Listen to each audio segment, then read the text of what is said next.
Baik, Assalamualaikum warahmatullahi wabarakatuh, guys. Kembali lagi bersama kami berdua dari obrolan milenial di negeri anta beranta yang konon katanya gemar ripah lo jinawi, tapi eh, Toto Tentrem toto atau tentrem. Raharjo. Tapi gemar repet makin mencret. Yang ada yang jelas seperti itu ya kenyataannya. Nah, Bos, nah, dari sekian potret hukum di negeri ini yang semakin bobrok setelah selama 9 tahun, 9 tahun, 10 tahun berkuasa ya. Entah rezim yang katanya ngaku punya ijazah tapi nggak pernah tampil-tampil, itu memang susah kalau untuk mempercayai hukum di negeri ini ya. Nah, ini sekarang ini yang lagi rame nih, Hakim Agung ditangkap KPK, namanya Gazal Basaleh ya. Nah, coba kita kutip dikit beritanya ya. Nah, Hakim Agung Gazalba didakwa dicuci uang dengan beli Alphard rumah mewah. Waduh, keren. Nah, ya. Dari detiknews.com. Nah, Hakim Agung nonaktif. Oh, nonaktif dia. Udah nonaktif tapi bisa korup Udah ini. ketangkap udah lama. Ya Oh, sudah, udah apa tangkap ya. sudah tangkap lama, sudah dinonaktifkan Iya, sejak iya, iya. lama. Oke, Hakim Agung nonaktif Gazal Basaleh didakwa menerima gratifikasi dan melakukan tindak pidana pencucian uang (TPPU) ya. Jaksa menyebut salah satu pencucian uang itu dilakukan Gazalba dengan membeli mobil Toyota Alphard. Hal itu diungkap jaksa dalam surat dakwaan yang dibacakan di Pengadilan Tipikor ya. 6 Mei 2024 berarti hari ini dong ya. Jaksa awalnya memaparkan soal uang yang terima Gazalba Saleh. Pertama, jaksa menyebut Gazalba menerima uang 18.000 US dollar. Berarti berapa tuh ya? Kalau kali 10.000 Kenapa? aja 108 18.000 ya 108 saya Ya, 180 juta deh, atau 200 juta. Oh, ini dia. Yang hmm, merupakan bagian dari total gratifikasi 650 juta rupiah saat menangani perkara kasasi Jawa Hirul Fuad. Berikutnya Gazalba disebut menerima 37 miliar. Nah, kalau ini gue percaya, hmm. tapi kalau yang 200 juta ya agak kurang percaya, gaji dia berapa sih gitu. Ya, sebenarnya udah nutup gitu uang segitu. Tapi kalau yang 37 miliarnya aneh percaya. Tapi kalau 200 jutanya aneh kurang percaya itu gue. Ah, Ya. lumayan itu buat beli mobil, Saat bayar menang saat menangani bayar biduan. Oh, bayar dua. Iya kayak SJL kan gitu, 100 Oh juta gitu. bayar biduan. Joget-joget tarik urut tarik urut tarik urut. Ya, berikutnya Gazalba disebut menerima 37 miliar saat menangani peninjauan kembali yang diajukan oleh Jafar Abdul Ghaffar ya. Pada tahun 2020 uang itu terima dan Gazalba bersama Nesfawati Arsyad. Waduh. Ya, nah jaksa juga menyebut ada penerimaan lain yang diterima Gazalba yakni Singapura dolar sejuta 128 ribu ya, US dolar 181 ribu dan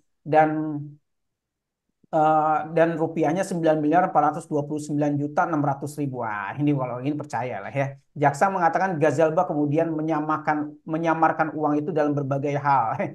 Kalau di film-film itu kalau menyamarkan uang itu paling gampang ke kripto gitu. Nah, tapi ini karena biasanya sih orang-orang kolot itu nggak pernah mau dengerin apa kata anak muda gitu ya. Termasuk dari hal baik sampai hal buruk mereka nggak pernah mau dengerin. Jadi lu masih muda nggak usah ngatur-ngatur gue deh. Biasanya begitu. Nah ini akibatnya mungkin kenapa lu kenapa lu gak lu bang kripto aja kenapa? Baik, Bung Khairudin ya. Ini kan zaman milenial yang konon kabarnya udah didominasi Gen Z ya. Nah, ini bagaimana menyikapinya ini sebagai seorang milenial yang konon kabarnya di negeri yang gemari Palojinawi ini kantong makin mencet aja tiap hari, apalagi dolar naik, tambah lagi katanya Pertalite udah makin menipis hilang dikit ya dari peredaran. Gimana Bung Herudin menyikapinya? Ya, mengenai korupsi ya itu sudah bisa dikatakan sudah mendarah daging ya. Kalau mungkin di masa Orde Baru ya, ya memang korup ya, rezimnya itu begitu korup. Tapi memang yang mengatur korupsi itu dari pusat ya. Jadi tidak semua pemerintahan, semua lini eksekutif, legislatif, yudikatif itu korupsi semua. Tapi setelah reformasi itu korupsinya luar biasa ya. Kita masih ingat Zulkifli Hasan ketika masih menjadi wakil ketua MPR itu mengatakan ini ada apa ini ya, sudah ratusan anggota DPR sampai DPRD tertangkap KPK, Kejaksaan Agung dan lain sebagainya. Hmm.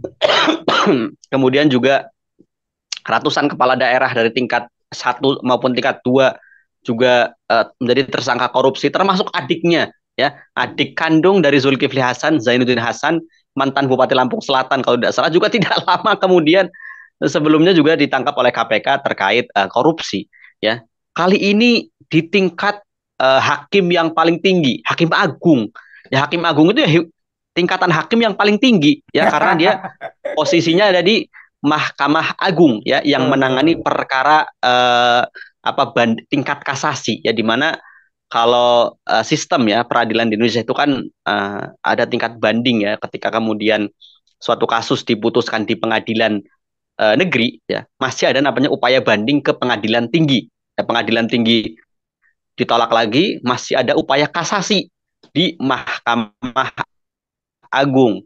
Kasasi ditolak, masih ada peninjauan kembali sebanyak 2 kali, ya. Hmm. Makanya kemudian di Mahkamah Agung inilah banyak sekali yang namanya jual beli kasus atau maklar kasus Markus, ya, yang dulu juga pernah Wis. diungkapkan oleh mantan Cawapres 03 yang juga mantan Menko Polhukam Mahfud MD, yang mengatakan Hmm. bahwa setengah, ya, Markus itu adanya di sekretariat Mahkamah Agung, ya, terkait Hmm. Markus ini. Karena tadi jual beli terkait kasasi, terkait PK itu dijual belikan di Mahkamah Agung, ya. Jadi wajar sampai tadi penerimaan sampai 37 miliar, ya, kemudian uang dolar dengan baik dolar Singapura maupun dolar Amerika, ya. Ya seperti inilah fakta, ya, hukum hari ini. Jadi hukum itu memang diperjualbelikan, ya. Jadi nggak di legislatifnya, nggak di eksekutifnya, nggak di yudikatifnya, semuanya korup. Ya, jadi korupsinya itu sudah mengakar di semuanya. Ya, jadi ya mau bilang apa lagi? Kasus di Hakim Agung ini kan nggak cuma sekali doang ini, ya, di Hakim Ghazal Basalah ini. Sebelumnya juga ada. Kemudian juga kita masih ingat Akil Mokhtar, ya, mantan ketua Mahkamah Konstitusi, ya, ketika mengusulkan sebelumnya, ya, agar hukuman bagi koruptor itu dipotong jari-jarinya, ya, agar kelihatan yang ketika kembali ke masyarakat tahu bahwa dia itu koruptor. Jari Tidak apa lama kemudian tangan? dia Jari apa ya, tangan? jarinya. Jadi bukan Oh. tangan, ya, jarinya. Ya kita masih ingat, ternyata dia juga tersandung korupsi, kan, kasus korupsi, kasus penyuapan, yang akhirnya ketika ditanya oleh wartawan tentang hukuman potong jari, dia malah nampar wartawannya, kan. Stres sendiri dia, kan, ya. Ya, betul Ini betul. kan Takut menunjuk takutnya. ya dia sendiri yang mengusulkan, ya, terkait hukuman potong jari, tapi ternyata dia sendiri yang tersandung kasus korupsi. Dan masalah korupsi itu sebenarnya tidak akan habis-habisnya, ya, karena memang pada hari ini sistemnya pun mendukung, ya, mendukung Hmm. terjadinya korupsi, ya, Betul betul terjadinya betul betul. korupsi, gratifikasi dan lain sebagainya. Kita juga masih ingat, ya, ya, kalau tadi Ghazal Basaleh dengan membeli Toyota Alphard, kemudian rumah mewah, ya, itu Hmm. masih wajar. Sampai hal-hal yang sepele, hal-hal yang tak senonoh pun ada dalam kasus korupsi, ya. Bayangkan, ya, misalkan Bupati Mambramo Tengah atau apa, Riki Ham apa itu juga gratifikasinya apa, untuk membayar wanita, ya. Terus SYL juga sama, bayar biduan, ya, bayar pedangdut, ya, cuma nemenin karaoke mungkin, ya, sampai 100 juta, ini kan luar biasa. Coba bayangkan, ya, Geleng geleng geleng geleng di geleng saat yang geleng. sama, ya, di saat yang sama masyarakat, ya, sebagian masyarakat itu untuk makan saja begitu susah. Ini kan luar biasa, Betul ya. betul Itu para potretnya. koruptor ini, ya, mereka mengeluarkan sampai ratusan juta, puluhan juta untuk tadi bayar biduan, buat karaoke dan sebagainya, makan apa, ya. Hmm. Itu luar biasa. Ya, mungkin ada juga yang seolah-olah baik, ya, membangun uang Membangun korupsinya jalan. dipakai untuk membantu tempat ibadah, seperti yang Hmm. siapa namanya, mantan Sekjen Nasdem Johnny Gerard Hmm. Plat, ya. Itu buat nyumbang Hmm. gereja atau Buat nyumbang sebagainya. gereja gitu ya. Ya, intinya berhubungan dengan kebaikan agama lah intinya. Tapi kan kurang ajar sekali, ya, ternyata itu. Di saat, ya, sebagian besar masyarakat kita lah, ya, hari ini pekerjaan susah, ya, ditambah lagi, ya, UKT, ya, mahasiswa-mahasiswa baru, ya, terutama Hmm. yang UKT-nya tinggi itu yang jalur mandiri biasanya, jalur mandiri itu semakin tinggi, ya, karena dianggapnya kampus itu menjual kursi ya, menjual apa namanya tiket ya, apa Ya namanya kan betul. yang mau masuk negeri banyak ya, Ya betul, betul. sedangkan kuotanya terbatas ya. Biasanya kalau kampus negeri itu seingat saya itu memang kuota pertama itu kuota dari kalau dulu seleksi yang lewat raport, nilai raport ya, nilai Hmm. raport dan nilai ujian, yaitu di masa saya dulu ya. Kemudian ada seleksi yang secara bersama-sama tertulis ya, setelah tertulis baru ada kemudian yang seleksi secara mandiri ke kampusnya langsung. Jadi siapa yang mau apa namanya, kalau seleksi mandiri itu langsung ke kampusnya, kalau seleksi bersama-sama kita bisa milih beberapa kampus dengan beberapa jurusan yang berbeda atau jurusan yang sama dengan kampus yang berbeda. Tapi ketika mandiri ya sudah, kita misalkan memilih UI ya kita daftarnya ke UI, kita mau milih UNJ, mau milih apa ya daftarnya ke UNJ. Oh, tunggu, Ya tunggu, tunggu. makanya Tunggu, tunggu, tunggu, tunggu. Tadi kalau nggak salah sebutin bahwa ini kampus-kampus ya seperti menjual kursi. Apa bedanya dengan apa namanya? Kursi-kursi jabatan atau segala macam gitu. Jadi ya sebenarnya itu pendidikan ini udah udah jadi komersil banget atau gimana nih? Ya susah juga ya dong sudah ke depan. ya sudah menjadi komersialisasi pendidikan sudah lama ya. Ya, Ya biasa. ketika tadi negara abai ya dalam hal pendidikan, ya kan hari ini kan karena apa? Kenapa pendidikan begitu mahal? Ya karena negara tidak menjamin pendidikan ya. Hmm. Jadi pendidikan dijual. Ya kita lihat bagaimana Ya kalau kampus-kampus. kalau pendidikannya bagus, digratiskan, guru-gurunya gaji mahal, ya tentu nggak mungkin lah ada presiden keluar dari gorong-gorong terus dipilih sama rakyatnya. Apalagi rakyatnya mau aja diterima, dikasih bansos tiap per 5 tahun sekali dengan nilai bansos ya 200 ribu, 300 ribu, sejuta, 2 juta ya. Tapi kan yang dapat bansos juga nggak semuanya. Yang ke dapat bansos ataupun yang nggak dapat bansos nanti kena efeknya setelah pemilu ya itu betul Ya terjadi ya. seperti itulah ya. Contoh seperti Bung Udin ini ya, rambutnya makin lama makin menipis. Nah, karena isi kantong juga makin menipis, itu menggambarkan seorang mahasiswa yang memang makin rusak dari tahun ke tahun gitu. Nah, terus lanjut lanjut Bung. Ya memang pendidikan itu sangat mahal ya. Apalagi pendidikan tingkat tinggi ya. Ya, ya, ya makanya wajar lah jika kemudian perguruan tinggi swasta ketika kemudian membuka apa namanya jurusan dengan biaya yang cukup ringan itu ya cukup banyak peminatnya ya. Sekarang memang luar biasa memang biaya pendidikan ya. Untuk kampus-kampus Jakarta yang swasta saja ya mungkin yang bisa dikatakan murah itu ya di angka 7 juta itu per semester ya. Nah, itu apa namanya per semester ya. Nah, itu belum, itu kampus-kampus negeri kadang nggak habis pikir ya per semester sampai kemarin yang ramai itu di Universitas Jenderal Sudirman ya Unsud, eh, itu nilainya sampai 52 juta per semester. Jadi bayangkan ya 52 juta dibagi 6 ya, Hmm. berarti hampir hampir 9 juta ya. Hampir 9 juta per bulannya ya kalau dipukul rata. Ini 9 juta. 52 juta UKT per semester. Itu gaji orang tuanya harus seberapa? Kan gila. Gaji orang tuanya UMR Jakarta kalau nggak salah masih 4,8 kalau nggak salah. 4 kalau nggak Itu salah juga gitu. nggak itu juga nggak masuk di akal lah kalau gaji misalkan PNS Jakarta ataupun yang kerja di UMR buruh ataupun apa yang gajinya UMR Jakarta pun nggak masuk ya. Iya, Karena betul, hampir betul. 9 juta per bulannya. Ya, betul, betul. Jadi seperti ini mungkin ya nanti akan terjadi seperti filmnya Pasti Cuan itu ya. Ya, dia kakaknya harus kerja banting tulang ke Jakarta dengan berbohong segala macam, akhirnya bermain judi online segala macam. Tapi akhirnya nggak dapat juga untuk biayain kuliah adiknya. Ya, terus terus, lanjut lanjut, Bung. Ya, ya di saat yang sama juga masyarakat juga sudah mungkin terlalu pusing kali ya dengan pekerjaan, akhirnya malah terjerumus pada judi online. Kita tahu transaksi judi online di Indonesia itu luar biasa, Betul. sampai berapa triliun itu, ya Hmm. bahkan nomor satu di dunia. Gila nggak ini? Ini Ya, sudah ya, betul, kerusakan betul, yang betul. luar biasa sebenarnya. Jadi Hmm.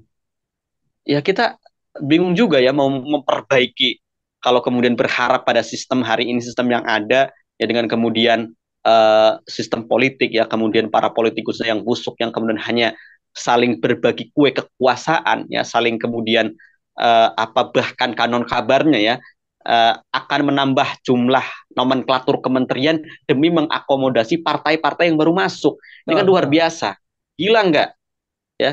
Tapi tidak pernah memperhatikan rakyat ya. Wacana makan siang gratis ya, khusus anak sekolah ya. Jadi ingat, makan siang gratis Fleksibel. itu untuk anak sekolah ya, bukan kemudian mungkin ya pendukungnya itu mengharapkan makan siang gratis, juga salah ya, karena ya niatnya itu kan makan siang gratis untuk anak sekolah ya, bukan untuk eh, orang-orang pekerja biasa gitu ya. Hmm. Padahal tiap kayak seperti kita ini ya juga buku makan siang gratis. Tapi kalau aneh dikasih ya mikir-mikir juga sih. Jangan-jangan ada apa ada apa-apanya ini. Bergizi apa kagaknya gitu maksudnya gitu ya. Nah, Bung Herudin ya kita coba bacain komen-komennya dari penggemar YouTuber, penggemar meme Bartup yang suka nyinyir, kadang juga kasih semangat, kadang juga protes, kadang juga apa namanya? Mencela ya, menghujat ya. Kita bacain semua. Tenang aja, Bos. Menghujat boleh, mencaci maki boleh ya. Nah, apalagi memuji ya boleh juga. Kadang-kadang kalau memuji ya kalau kita dapat rezeki ya, kita kasih lah nanti permen nih. Boleh ambil di kementerian. Nah, ini tangkap boleh dari ringankan bebanmu. Ya memang beban susah.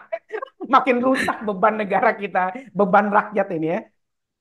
Nah, tangkap boleh tangkap. Pertanyaannya di proses hukum apa enggak gitu loh. Nah, ya memang ya namanya juga potret hukum ya susah gitu.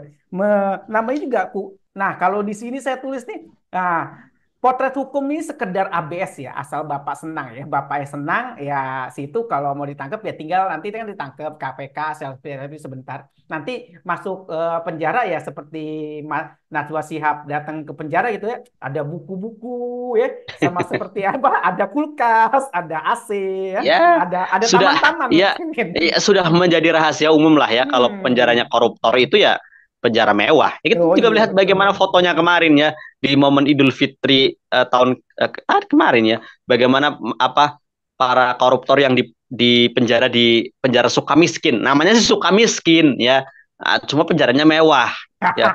Tersenyum bahagia mereka, nenteng daging tulang, daging iga ya, itu yang kalau daging mewah lah ya, barbekyuan. Itu koruptor loh. Ada di situ, Hmm. ada fotonya Setia Novanto, Betul betul terus betul juga betul. beberapa koruptor lainnya yang tersenyum bahagia, nggak ada penyesalan sama sekali gitu ya. Ya Iya. karena setelah mereka bebas, mereka masih menikmati harta mungkin hasil korupsi mereka. Itu sudah menjadi kebiasaan, sudah menjadi rahasia umum lah ya, tidak usah kemudian digembar-gemborkan. Memang seperti itu potretnya gitu. Betul, betul, betul, betul, betul. Nah, ini lanjut lagi ya. Nah, dari RM ya, para bandit-bandit koruptor matiin aja biar mengurangi jumlah penduduk. Iya, kalau kalau itu di negara yang mungkin menerapkan hukumnya benar gitu ya. Contoh Arab Saudi atau yang lain-lainnya gitu ya. Cina, Cina aja nggak usah. Arab Saudi lah nanti sangkanya ada dibilang antek-antek Yaman segala macam nggak usah. Di Cina aja, di Cina ya. Koruptor aja, aduh. Itu keren itu ya. Langsung digantung, langsung tembak mati ya. Dari Anavlog, tangkap sampai ke akar-akarnya. Susah lah akarnya. Akarnya aja ada itu yang kemarin korupsi timah gitu. Itu sebenarnya ada akarnya lagi di atas gitu ya. Ya susah juga ya. Nah, jadi tok tok tok. Iya bener banget namanya juga negara Konoha. Enggak lah, ini negara Indonesia kok nggak ada negara Konoha gimana ya? Dari anak lo koruptor nggak berguna. Ya kalau berguna dong, berguna kan bagi sebagian pejabat yang memang menitipkan sahamnya bagi para koruptor gitu ya. Yaitu oligarki hitam belakang. Kalau nggak tahu oligarki ya kebangetan lu sebagai subscriber Mimbar Tube ya. Saifuddin ya, para pengkhianat negara Indonesia, terutama pejabat yang korupsi hukum mati seperti di Korut dan Tiongkok. Nah, itu betul betul. Tapi ya mana mau yang buat hukum kan ya situ-situ sendiri. Susah-susah. Nah, Ya, lagi ya. lanjut dulu, Kalau lanjut tadi kita kalau bacain. koruptor dihukum mati, Nah, bisa-bisa betul betul. Kalau koruptor dihukum mati gimana? bisa-bisa setengah anggota DPR hilang. Oh iya, nggak ada lagi dong yang menentukan nasib-nasib rakyat gimana, bikin undang-undang gimana, terus nggak ada lagi yang mewakili hidup mewah, nggak ada yang lagi mewakili rumah mewah, tidak ada lagi yang mewakili apa naik-naik kendaraan mewah, mewakili jalan-jalan ke luar negeri, nggak ada lagi dong ya. Sayang, kasihan mereka. Terus mereka nanti anggota-anggota DPR itu mau jabat apa mau mau hidupnya dari apa kan kasihan rakyat juga harus mikirin dong hidup mereka ya. Jadi satu lagi ya, nah Mazkur Sisil Tuhan yang menghukumnya kepada orang-orang zolim ya. Orang zolim mana ngerti ayat, mau mau agama apapun mana mana mana masuk ke otak mereka, namanya orang zolim itu udah tertulis dari zaman dunia dibuatkan itu udah orang-orang zolim itu mana mikir gitu ya, nggak mungkin nih mau teriak-teriak sampai serek kayak di patung kuda, woi keluarin ayat segala macem, wah keluarin hadis segala macem ya nggak mau ngerti lah mereka. Nah ini ada yang wow GG Giring, halo bang orang lembur ya. Namanya juga orang lembur ya begini orangnya ya. Kadang-kadang tampil di Mimbatu, kadang-kadang tampil di channel mana gitu ya. Namanya juga ngelembur ya. Nah, dari Gaida Maesa, garong-garong membabi buta, membangkrutkan dan memiskinkan masyarakat. Iya, namanya garong. Enggak lah, rakyat tuh nggak miskin di Indonesia ini, Bung Horidin ya. Coba dibeberkan ya. Indonesia ini kaya alam, melimpah ruah ya. Rakyatnya nggak miskin. Jadi tiap bulan itu dikasih bansos. Ada yang bansos 600.000. Terus ada yang mau daftar bansos ya, nanti coba dicek ya di sini ya. Din, coba Bung Herudin, coba dibeberkan. Apa itu penggunaan bansos dan segala macamnya. Ya, bansos ini kan ya kita tahu lah ya, hanya untuk ya apa biar masyarakat tuh nggak terlalu teriak-teriak ya. Karena kalau masyarakat teriak ya mereka ketakutan gitu. Intinya selama ya sistemnya itu masih seperti ini ya, se ya apa sih, begitu melimpahnya kekayaan alam Indonesia itu tidak akan pernah berguna ya, tidak akan pernah kemudian dirasakan oleh masyarakat ya. Karena tadi dari ya kita kita baru kemarin dengar ya akhirnya Freeport diperpanjang izin tambangnya sampai 2000 berapa itu diperpanjang lagi ya. Padahal lucu ya, padahal apa namanya katanya sudah diakuisisi 51% sahamnya. Itu Hmm. pun dengan jalan utang ternyata ya. Tapi pada faktanya kan ya sebagian besar hasil dari tambang Freeport yang dibawa ke Amerika. Ya, sudah Betul, betul. berpuluh-puluh tahun ya, sudah berpuluh-puluh tahun dari gunung sampai menjadi apa namanya lembah yang begitu dalam, sampai menjadi salah satu lubang terbesar di dunia ya, yang dari luar angkasa pun kelihatan ya. Itu apa kemudian kembali ke masyarakat sekitar paling tidak ya, ke masyarakat Papua sekitarnya? Kan enggak sama sekali ya. Itu kan kurang ajarnya ya. Ya, jadi dari sistem yang hari ini tuh ya tadi kekayaan sumber daya alam itu melimpahnya sumber diserahkan kepada asing ya, swasta asing, entah itu swastanya ya swasta dalam negeri apa swasta asing dan asing. Itu kan seperti itu ya. Kita cuma dapat apa ya? Ah, iya betul. Dapat dividen, pajak ya, yang itu pun dikemplang oleh para pejabat yang kurang ajar. Jadi sampai kapan seperti ini ya? Kalau kemudian sistemnya masih seperti ini ya terus-terusan akan berjalan seperti ini ya. Ujung-ujungnya apa? Ya pajak yang dinaikkan ya. Ya, nggak usah heran ketika kemudian di 2025 nanti kita setiap belanja akan semakin mahal ya karena PPN-nya menjadi 12% pajak pertambahan nilainya ya. Kata Gibran kan ya ketika kemudian debat cawapres tentang ekonomi apa kita perluas kebun binatangnya ya. Nah, jadi Hmm. masyarakat itu dianggap kebun binatang ya, dianggap binatang untuk Nah, diperas betul, betul. pajaknya. Nah, itu kan kurang ajar ya. UKM terus juga bagaimana kita lihat ya eh, apa namanya bea cukai ya, barang harganya berapa cukainya sampai berkali-kali lipat ya udah bobroknya luar biasa. Ya, Jadi ya.